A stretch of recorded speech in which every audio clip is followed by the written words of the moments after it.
Okay, welcome everyone for the afternoon session, namely the question and answer session. Today we started at 12:30, so we are about 1 hour.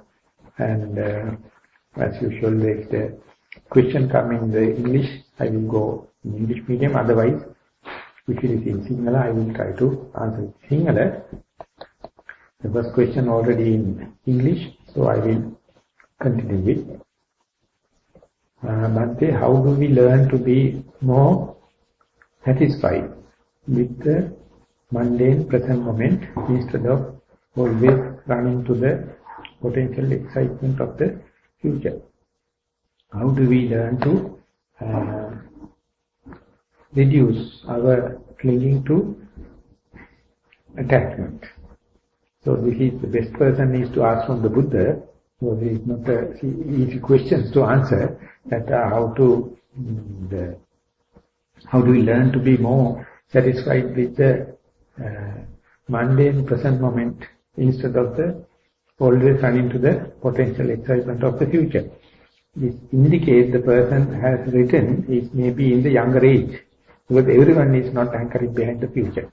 So those who are born in the middle age usually regretting about the past, that is the no.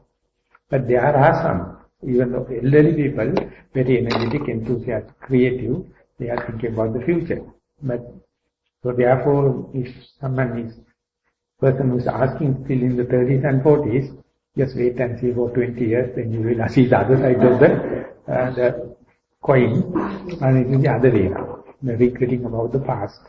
And so therefore, it is a matter of time. And the other thing is, this is not the only problem in the life.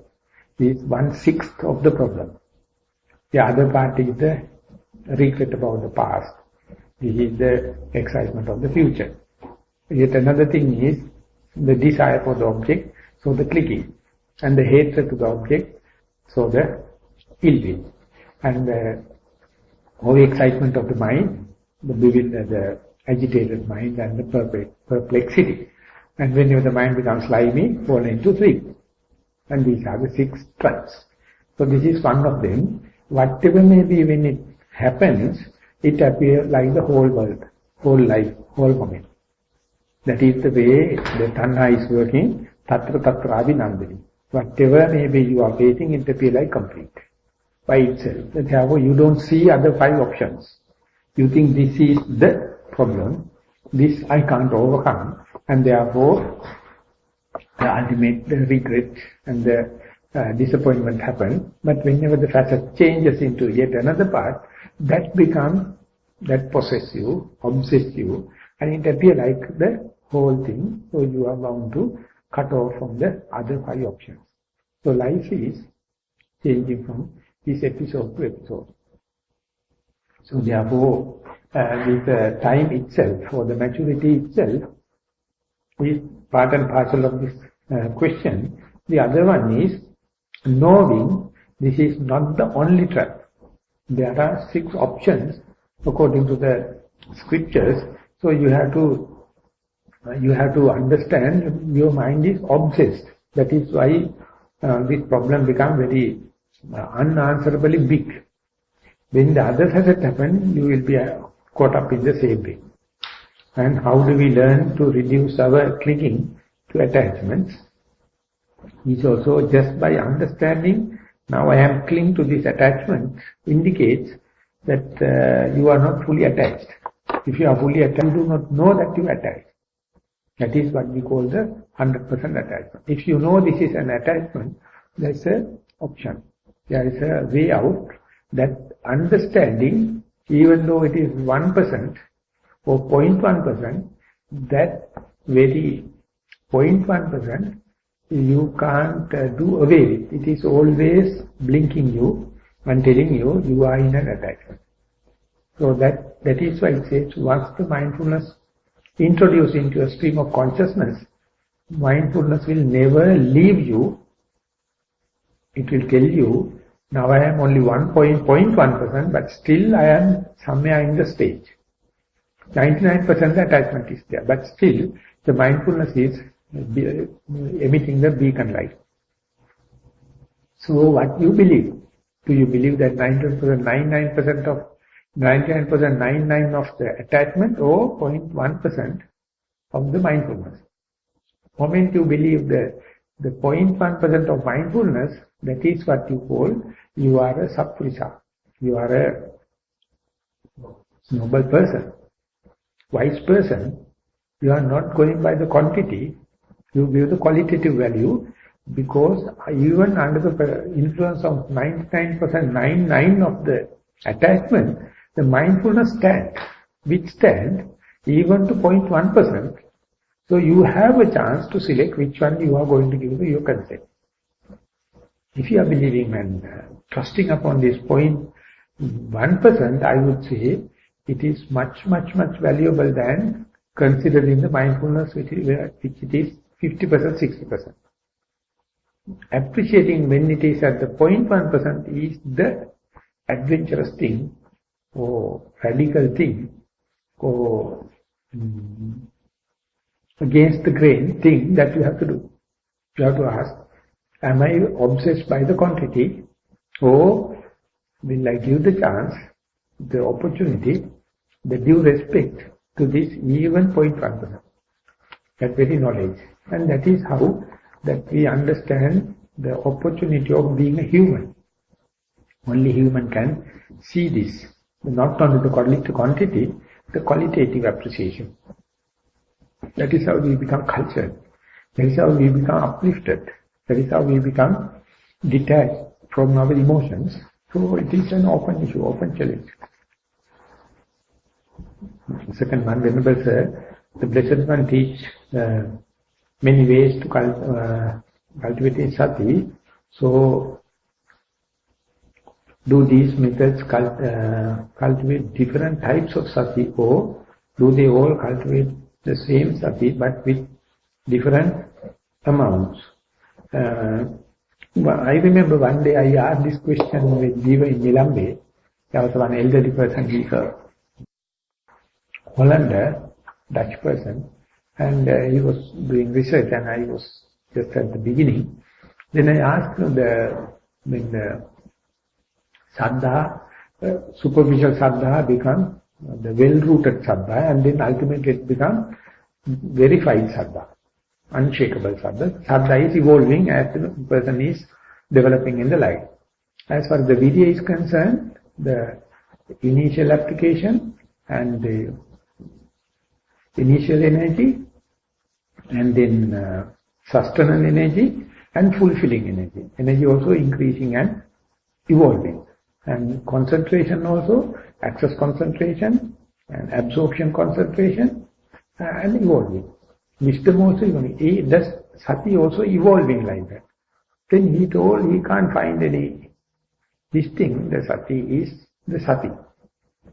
But when you really study, you can say Satara Satipatthana introduces the sati at the early level, and then it becomes sati indriya, and then it becomes sati bala, and then it becomes bojjhanga sati, and then it becomes magganga sati. Sati appear in the eight places in the 37 factors of enlightenment. There is a kind of a evolution with respect to the other mental factors. So therefore, from Satipatthana sati to make it faculty of sati, and then power of mindfulness or power of sati, and sati as an enlightenment factor, bojjhanga sati, and the sati as a right sati or correct mindfulness. So these things, each and every place, there is a kind of not only quantitative, qualitative differences are there. So therefore each and every place demand your special attention, the vigilance to keep this unhindered growth of sati. But they are progressing the same path, isn't it? That is the way. So although we practice different types of sati, it doesn't mean it gives different types of sati. It is no different methods and different types. Same thing, evolving. For the evolvement, there are facilities. You can give facilitating. Just like a mother facilitating the child just born and then growing up to the old age, they give different kind of treatments, different type of nourishments or facilities. That is the mother's knowledge. Exactly the yogi must understand the same sati, which is taking different names and the shapes and fulfilling the task towards the Magganga sati, that will become the factor of the path. So that is a good dissertation if someone wishes to have a PhD thesis. One can start and study how much of the scriptural differences and one's own experience, how the Satipatthana Sati becomes Sati Indriya, and when it becomes Sati Bala, Vajjanga Sati, Magganga Sati, what are the differences? I think it will be a very enlightening one, if someone can do a study.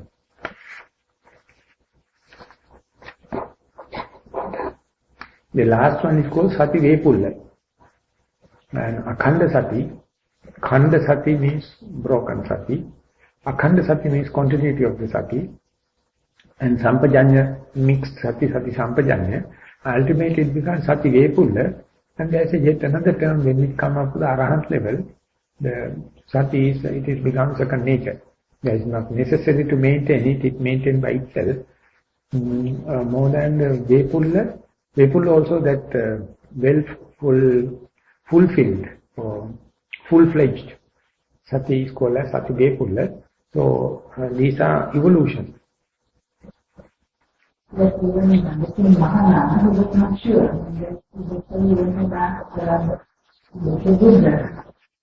So this question and that one is a little different, because that when it is happening, you may know, but tomorrow again yet another thirst may happen, and there you have to have another understanding about how the thirsty and how the quenching of the thirst. So in the King Mahanama's case, she has been a Sovan and a Sakatagami, but still so engaged in the day-to-day business in the palace. And it happened him to take sometimes very drastic decisions about other people, capital punishment and imprisonment and giving rewards and all the kind of things. So he found, when I am giving a capital sentence for that particular person, I feel sometimes I get involved in it. When I am giving a credit to another person, I feel some kind of involved. It is none of my business. The king has to just implement what is available in the books, but he feels some kind of involvement. Then he found, under such kind of influence, if I am going to die, what will be the impact of my last impression? And the impression like that I am crediting someone and giving a honorary thing, and I feel good and all the kind of things, the attachment can happen. And then he went to the Buddha and asked one day that within a day so much of ups and downs in my emotions, and under such influence, if I am going to die, that will be my destiny. Generally the Buddha says, these are little ups and downs in the graph, but general graph is, the datum line is already fixed. The things are decided at the datum line, not in the peaks and the ebbs and the peaks. One day, as far as my little knowledge is concerned, I never come across any sutra or anything where Buddha has told some person, well, my dear, you have attained Sotapanna, Sakadagami, Anagami. Because Buddha maybe the person, there's no special advantage by telling him that you are at this state.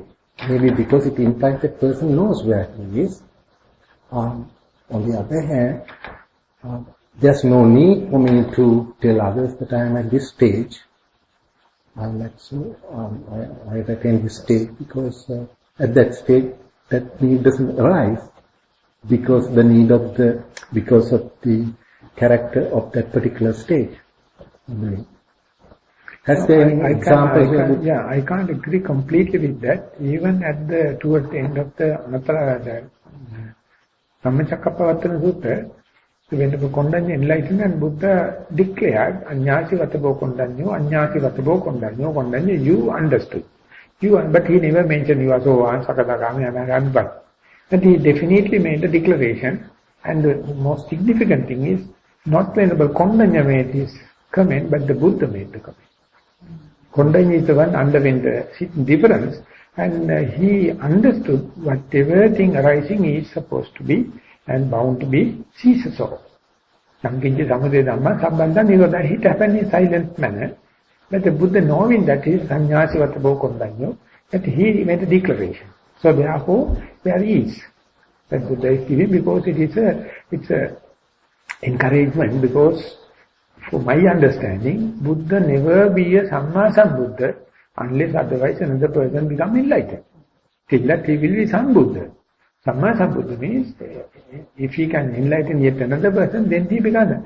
Therefore, Samma Sambuddha became Buddha, Sambuddha became Samma Sambuddha due to the Kondanya, not due to the Buddha. Just one, but the very statement by Buddha itself is not for the benefit of Andakunya, but for the benefit of other people who are listening, I believe, because he himself understood that, so there's no particular, need for Buddha to tell him, Kondanya, that you have understood it, because he understood it. Maybe it's for the benefit of others.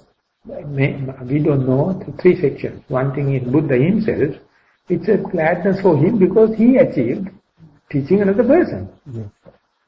He appreciated himself because I became Samma Sambuddha, Sambuddha became Samma Sambuddha because yet another person seconded. And the next thing is his whole effort is not in vain. Some person got the hiatus.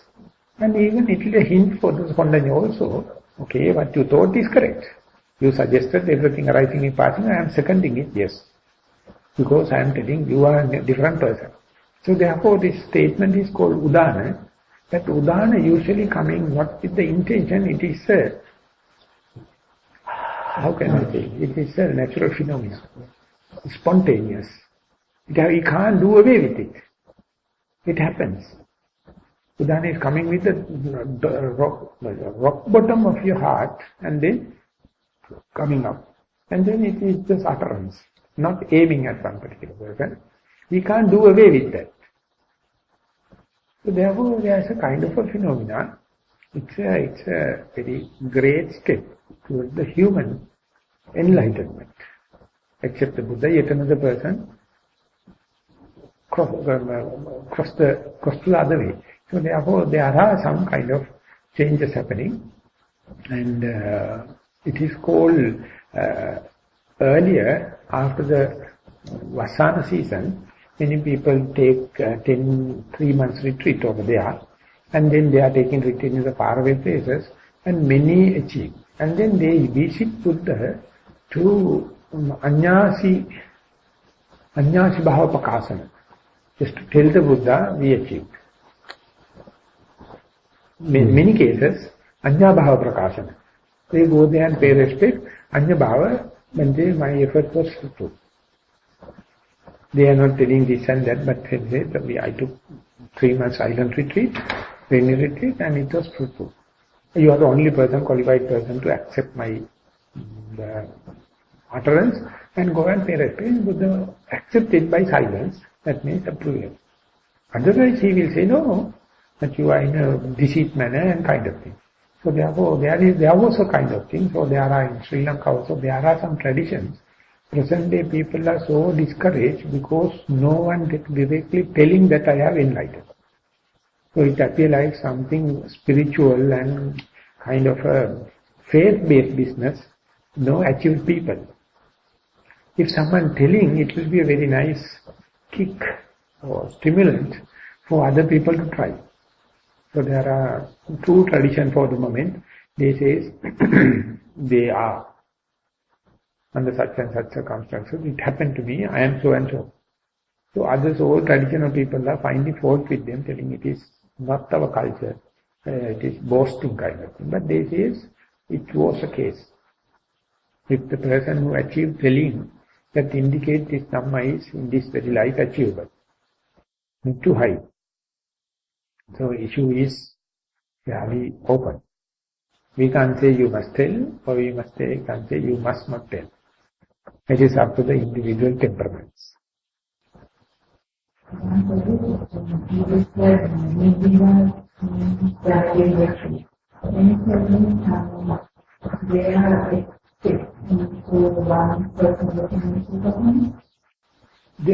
the Vipassana Jnana, Maha Vipassana Jnana, there are 9 significant stages recognized within the 7 stages of purification. specifically at the Patipada Jnana Darsana Visuddhi, Nibbida Jnana. That's a specific stage. At that level that you feel the relinquishment. Not the relinquishment, it is called disenchantment. In English it is called disenchantment. You get bewildered. The more and more you meditate, you feel the disenchantment. Even with the object of meditation, even with the meditation result, even with yourself, even with your teacher, everything appears like something negative. Something boring, something monotonous and kind of thing. And therefore, as far as it is happening with the hatred, it is destructive. If you understand this is a kind of a jnana and accept it in the equal way, then it will become beneficial. That way, you said the best teacher can be the child is mindfulness. How would you teach Thero or Thero? How can I rephrase it? How can a parent teach a child mindfulness? Thich Nhat Hanh, I think that is the Vietnamese one of the very famous teacher. He says, he's asking parents when they are doing walking meditation, catch the hand of your children and do the walking meditation together with the child. That means you have to do, then children will follow. And I will tell you, if you are mindful, children are the first and foremost people come to know parents are mindful. That is the truth. If you play any joke, they are very, very sensitive. If the parents are fighting each other, giving something, telling something and doing something, they are very, very absorbed. If you are true to right, telling what you are doing what you are telling, they are the first and foremost observers. So therefore don't play jokes in front of the children. They are very sharp. And they are very innocent. They are full potential. And if you put into the wrong side, they will definitely kill you. They are very dangerous. So therefore, if you know, you tell you know. If you do not know, tell them, I don't know. And then they will teach you. Definitely they will teach you. Because children are highly potential. And nowadays, I know the parents are how badly tackling the children. And ultimately parents and children are becoming really enemies to the parents. And it is going to be an epidemic now. Specifically in the developed countries. And when I was in Burma, there was one, he's a very personality, very nice, and he brought his young daughter to the Panditara. It's a very beautiful American lady. And the father also, meditation master, good stature. And people are going and asking him everything. So after a while, he sent the child, with the consent of my teacher, to the remote place, and she used to write her meditation experience to the Sayadaw. So one day it happened me to translate this letter to Sayadaw, her experience, the meditation experience. And she said one day, everything perfect, I'm meditating everything, but the only thing is my head. You won't believe it is from the beginning to the end, the head is there. At last it says to my father. Father is the one brought from America, teach everything, and Sayadaw stuck. So how come that happened?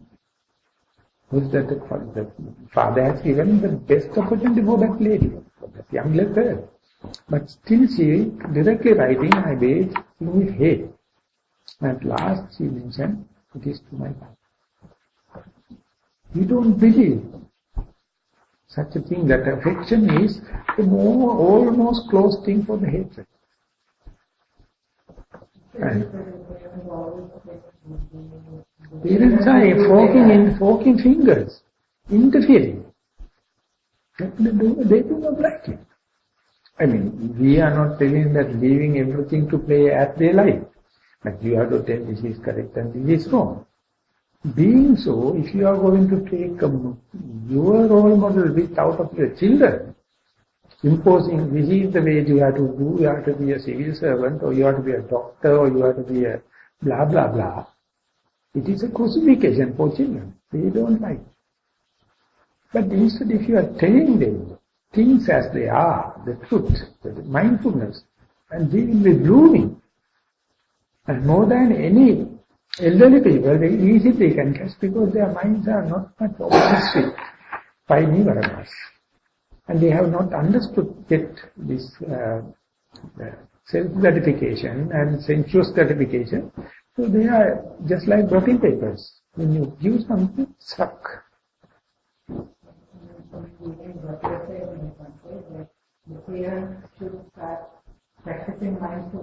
Yeah, I am very happily say because I don't have children. So I can tell anything open. Otherwise you will ask what you do is not you are doing and all that kind of. So I am free. I am me, I am free. Okay, I am very happy with the children to do it because they are absorbing capacity, their creativity, their potential, and now, present day, children now, it's such a potential. So, unless otherwise parents are setting a role model, there is no other way of getting diplomas or degrees. That is nonsense. Only thing is, it says that your deeds are more louder than your words. What you do, they are very observant and they can compare each other very clearly because they have no other background. It's completely open observation. They can do it. Sometimes if you can discuss the results, what you're getting, then they will try, then that's the way I told my son. I didn't ask him to do, but I told him that's the benefit I am getting. Then he wanted to try. After that he got the result. So that's the one. That's the way you have to teach your children. It's applied science. Applied science, you have to be mindful and be happy. That's all. And the lesson will go. That sermon will happen in the silent way. And the first and foremost people picking is children. For others, you have to advertise it. You have to sell it. But for the children, they naturally absorb it. So therefore, America, they started at the age of 6, the stress reduction program. Because they know all the parents are single, the children are single parents. The parents are fighting vehemently in front of children because they are in such a stress. So therefore, ultimately, government find that children are dropping out of the schools and it's a hell of a social cost at the door. And therefore, they wanted to keep children more in the school so that they will at least finish the primary school, secondary school and go to the university level and then they will have their own career. And therefore the government is now finding the ways and means to reduce the stress which is they accumulate at home because children and parents are contradictory. So therefore they start the stress reduction program. Now I think about 15-16 years they have experience. They say that they check what is the earliest possible time and they started at the grade 4 and 4 onward. Now still they are reducing down. And they say that we can't measure the children by the age. They have their capacity, the potential even at the very young age. The problem with the mindful parents that you are talking about is the parents understand that if you do not take the qualification, if you do not enter into a good career, then you will be on the pay rate. So our pay rate between $12 to $100. If you get the qualification, you can get $100 pay rate. So parents understand that and they want the children to study and then get the basic qualification and then go to a job, a good job. So that's why the parents, especially mindful parents, try to coach and ask and send them to school, take the tuition and go behind them because of that. So the struggle between or the gap between the parents and children, the fight between the parents and children, the key children, they have so much of freedom and they have studying, but we don't have. So that's where the So that parents are taking children as their own role model, and they want to do but they failed, but they missed. So they wanted to put it there, so they put them into this framework and try to push all the kind of things. From the, it says that, Bertrand Russell, he says that when the child becomes still in the very younger stage, if you go there and baptize him, and tell them, no, you are already baptized, therefore don't read anything, you have to read only what the God says. If you do read anything, you will be going to the purgatory and you will be held and everything. And he says, what a crime to the unknown person, unknown child, to baptize and say this exactly the same if you are making an agenda for your children without consulting the child. What the parents need, it's a real deprivation of their rights. And no one is fighting for children's rights.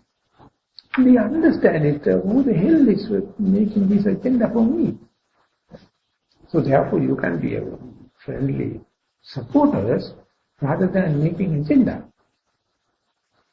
So therefore, I am not telling that it's a complete freedom and all the kind of animal beast kind of.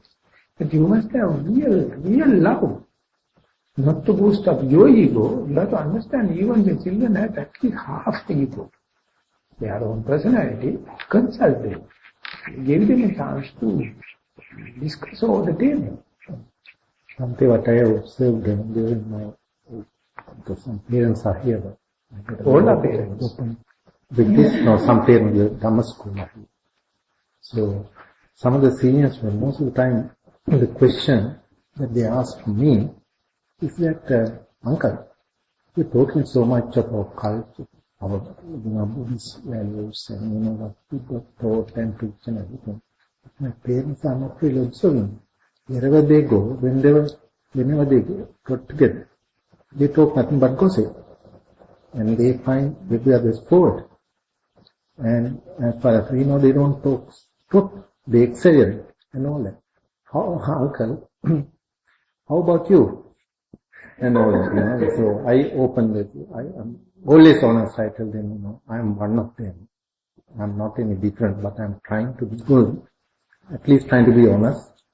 And so they are very sharp, as you said, they can pick up all the things. While we are trying to shape them into good citizens, they know their parents, the guide, the searchlights or whatever, the teachers, they are not very straight. It's a kind of a communication in between the two age groups. So, best way, there's no 100% foolproof system. Only thing is, be receptive to the children. Just listen to them. Just ask them what they wish. And therefore, one Westerner has mentioned, whole meditation is going back to the child cycle. The child is a very bright and very unpolluted situation. So therefore, if you wish to be a good meditator and if you appreciate the child psychology, when you are talking with a child, you are tall and child is short, you are giving your bad vibration to the children. If you wish to get the blessing for the children, sit down and lower down than the child, and then child will pass good vibrations to you. Don't try to impose. That is the way you have to receive these fresh vibrations. So naturally they are fresh. So therefore don't think that I am one upmanship. I know, and I am the person who is spending for you. I am the person making the agenda for you. And then you have to understand, dear child, you are much pure. You are much honest. And you are unpolluted than me. I am sorry for my corruption and the pollution. Please forgive me and give me a good vibrations. So they will give you live. Yeah, when you say Pardon me? when you are at peace, they actually say, child please don't do this. realistic. Yeah. But if you say, no, don't do this. They do it. That's okay. So one day the John has gone to the school and given at the age of 6, and the headmaster has asked the name. What's the name? Don't know. What? Don't know. And asked the parent, what is John? He says, whenever they told me, he says, don't know. Don't know. So I thought it is my name. The parents are always saying, don't do this, don't do this, don't do this, don't do that. So ultimately he thought my name is don't do. That is the way we impose. We don't know. We don't feel it. Because we have very limited time, and within that we have to organize them and discipline them. Ultimately, don't do. And he accepted this as my name is don't. And all the time parents are calling me, don't do. Don't eat. The problem is the dilemma between the school culture and home culture, because here it's a Western country and the school culture is very different. And like you said, teacher goes and knelt in front of the child, go to his level and talk to him on the floor. Sometimes teachers on the floor with the child. And the culture is so different, they are very open, and they consult the child, what can we learn today and all that. But our environment, our culture, I'm not finding fault with, the culture, but there's always this clash. So the younger generations sort of get lost in that dialogue. Yeah, we have to be very mindful about that. So children, any young people try to talk anything or give your own views? This young man has been in my class, Dhamma school. So anything to express, to contribute to this discussion?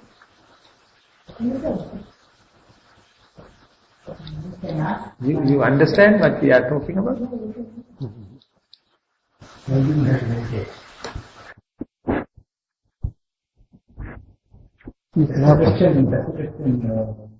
the temple, in front of the temple in Maha, there's a school and then the children, and then they try to discuss with them, they straight away ask, why do you have meditation? Only the children, all the parents also the same.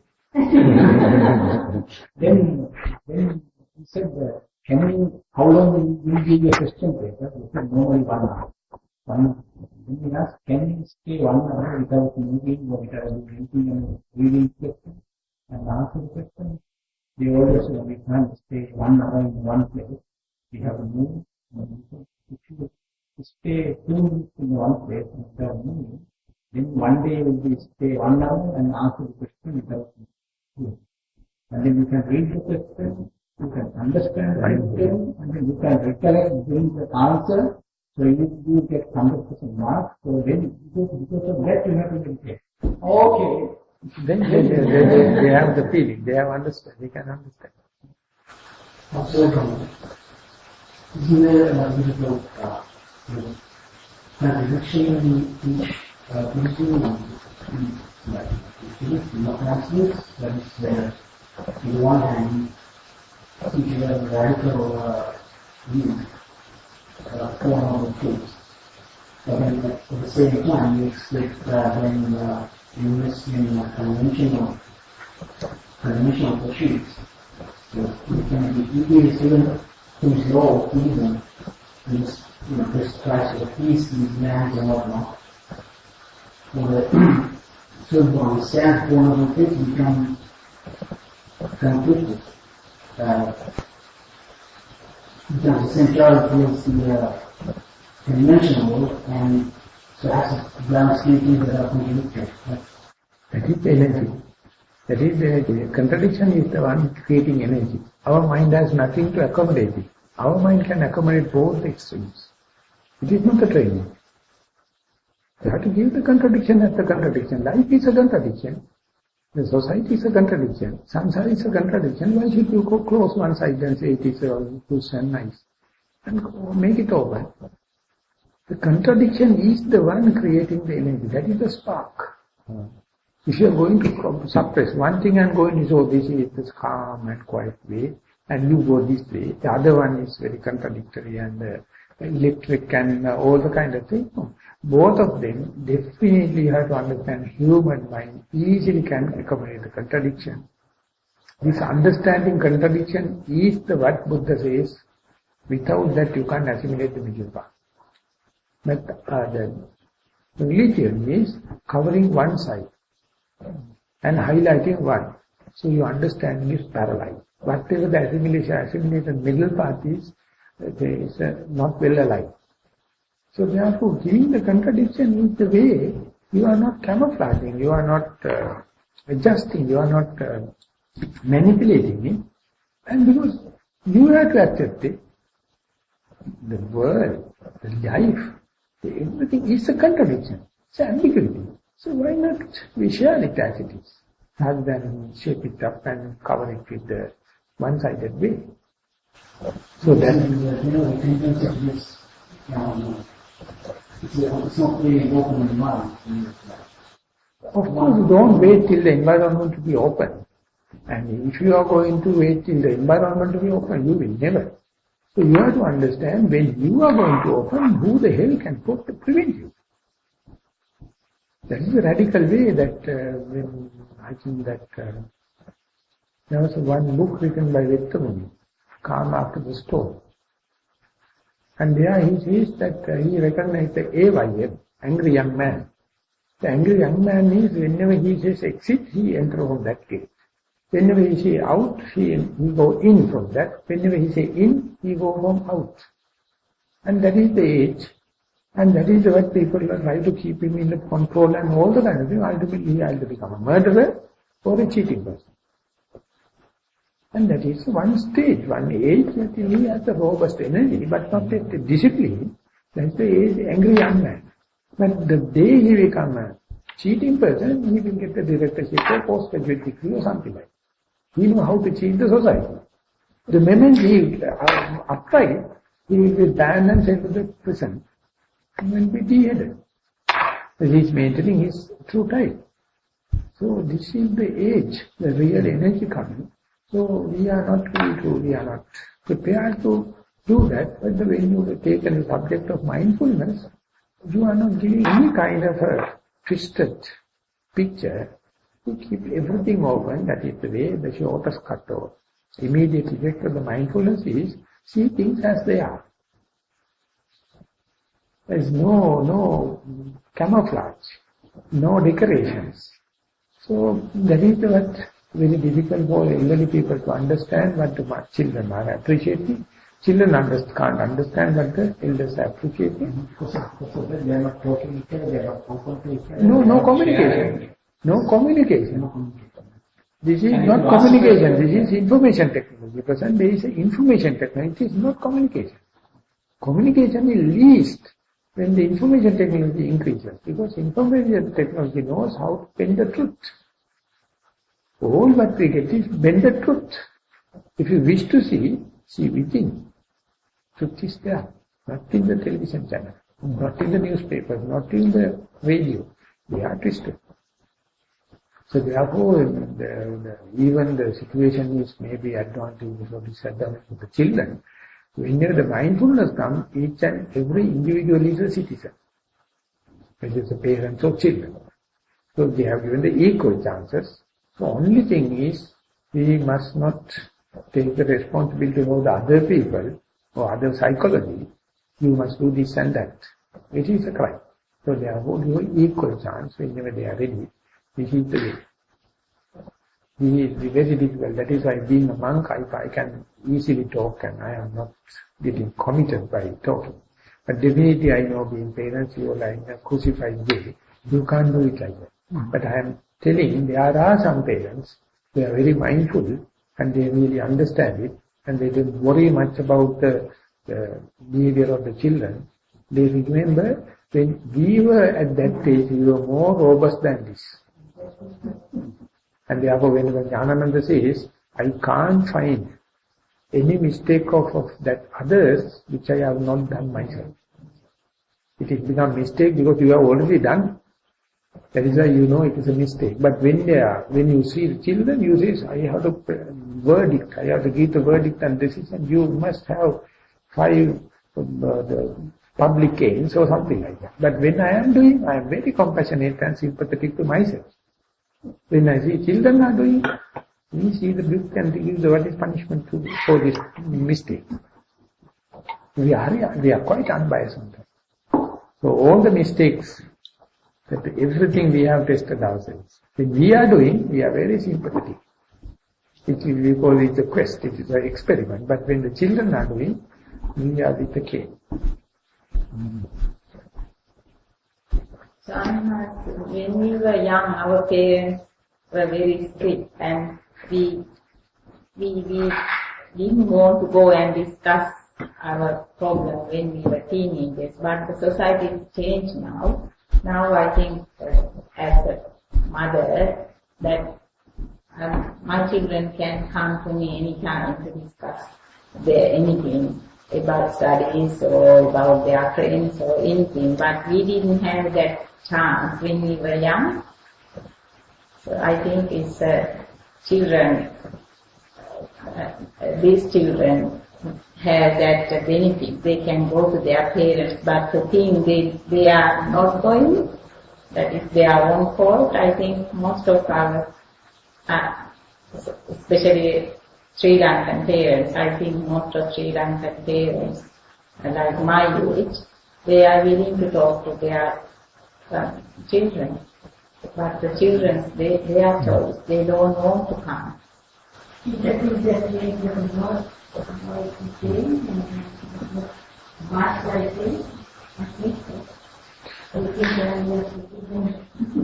So it's a part I don't think they think that. What they say is, your culture, the way you were brought up, and your culture, you can get it.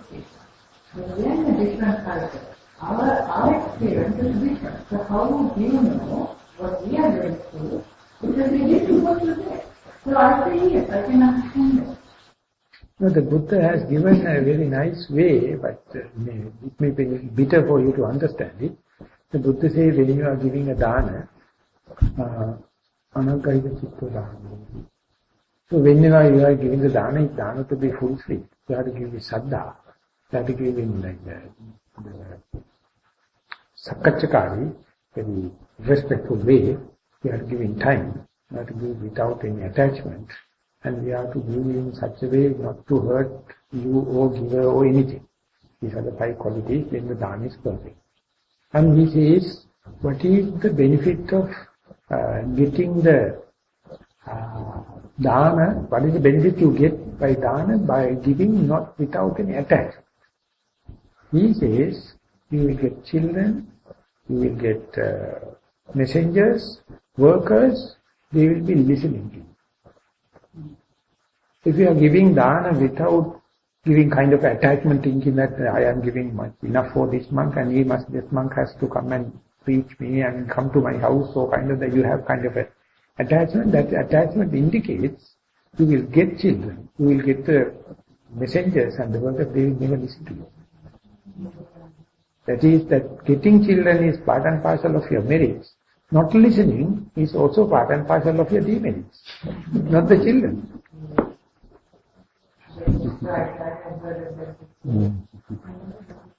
See, therefore, that you can't easily wash your hand and say. And we are partly responsible because we have created a lost generation. Because we were in a different culture.